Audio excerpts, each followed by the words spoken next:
Yo, what's going on, guys? My name is Kevin, and in today's video I want to talk about what I learned from my second ever diet. Now, I'm right about at the end of this diet as you're watching this video. I've pretty much done what I needed to do. I believe I dropped around 13 pounds and somewhere between maybe 4 to 5 to 6% body fat. Nothing too crazy because obviously, I wasn't like crazy fat or anything, but I did want to still cut so that I could have some room for my next bulk. Now, the question of whether you should cut or bulk is very subjective, and honestly, you should just probably go with what you think you should do because everyone's gonna slightly give you a different answer. And in my case, everyone was telling me to bulk, but I actually felt that I needed to cut first just based on my own experiences and understanding my own body. So even though people will give you opinions, you should ultimately go with what you think is correct.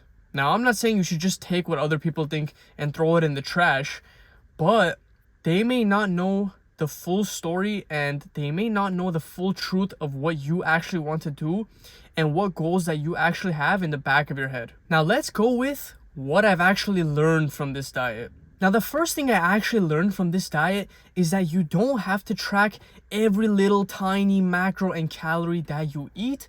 You can kind of track loosely and not as super strict, and you can still make plenty of results, especially if you're a beginner. Now, even with that being said, if you do want to track super meticulously and count every single grain of rice that enters your stomach, that's completely fine too. That's actually the type of person I am. But when life throws a bunch of stuff at you, you're gonna realize that maybe I don't have the time to track super perfectly. But the point I'm trying to make is that that's completely fine and you can still get plenty of results and be super happy even with those circumstances. The next thing I learned is that you're probably never going to be happy with how you look. Even right now, I know I'm super skinny and I know I've shredded a lot of fat and I can see my six pack, but even then, I still ask myself every day, can I take this another step forward? And can I do more? And can I take this even further than I've already done? The same thing goes for bulking. No matter how much weight you put on, no matter how much muscle you put on, it's always going to seem like it's never enough because your new normal is now going to be your regular normal. Now, you guys might be asking yourselves, Kevin, isn't this literally just body dysmorphia? Well, yes, but also no, because while I am in that phase of like, oh, it's never enough, no matter how much progress I'm making, I am still very appreciative of how I look, and I do actually realize that I've made a lot of progress, and I am happy with my body. So it's kind of body dysmorphia, but it's not really because it's more a question of, can I take this further and can I actually do more before I switch phases? The next thing I've learned from this diet is that a lot of people aren't going to understand you or what goals you actually have. Many people were actually asking me why I'm even dieting. I'm not even fat. I'm not even that fat. And all of that is completely true and valid. But what they don't understand is that I had different goals in the back of my head.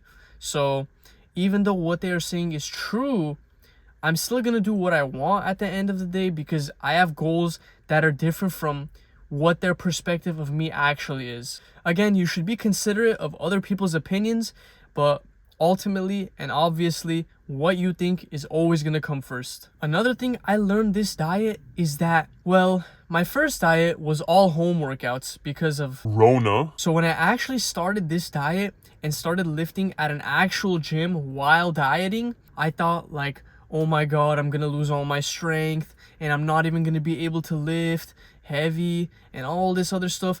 But it actually turned out to be the complete opposite. I actually PR'd in a lot of areas and I felt super energetic to lift during this diet, probably even more so than when I was actually bulking. Now, that might just be a personal thing.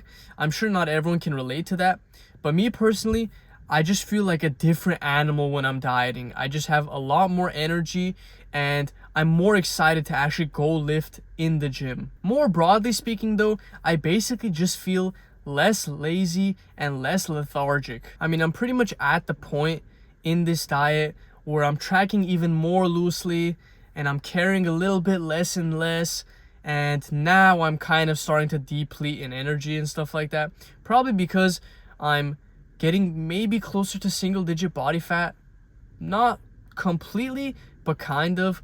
And so once you get to that point, your body is pretty much telling you like, hey, it's probably time to start bulking now. Another thing that I learned this diet is that you're not always gonna have it your way, and your day isn't gonna go perfectly, and you're not always gonna eat the exact way that you intended to, because life is gonna throw a bunch of curveballs at you. However, the good thing is that you're eating a lot less, and for me personally, this helps me save so much time as opposed to bulking, where I'm eating like 12 meals a day. I'm exaggerating. Or I'm eating a couple meals a day, but they're super big, and they take a bunch of time out of my day. Because personally, the thing is, I think it's a lot easier to not do something than to do a lot of something. I don't know if you guys agree with that or disagree with that, but that's what I think personally. But the main point is that you might not be able to eat the exact way you wanted to any number of days, but don't worry, because what really matters is looking at your progress and how you're eating and how you're lifting and stuff like that week to week at the most. You don't really want to look at everything day to day, because otherwise your graph is going to be scattered like this, and it's not really going to show that you're making an uphill progress. And the last thing that I want to mention that I actually learned from this diet is that your mood is obviously going to fluctuate. Your hormones are going to be all over the place. You're going to be overly angry or upset or emotional and have all these negative emotions. But that's all okay, and that's all a part of the process, and that's just how it is. So if you can learn to contain that and control that as much as you can, it's only going to work in your favor. But yeah, guys, that's probably going to wrap up this video. I didn't really intend this video to be super long, so I hope it isn't, because, I mean, there's only so much you can learn from a diet, right? But yeah, if you guys have any questions, just drop them down in the comments below, and I'll be sure to answer. If you guys enjoyed, be sure to like, comment, and subscribe, and I'm out. Peace!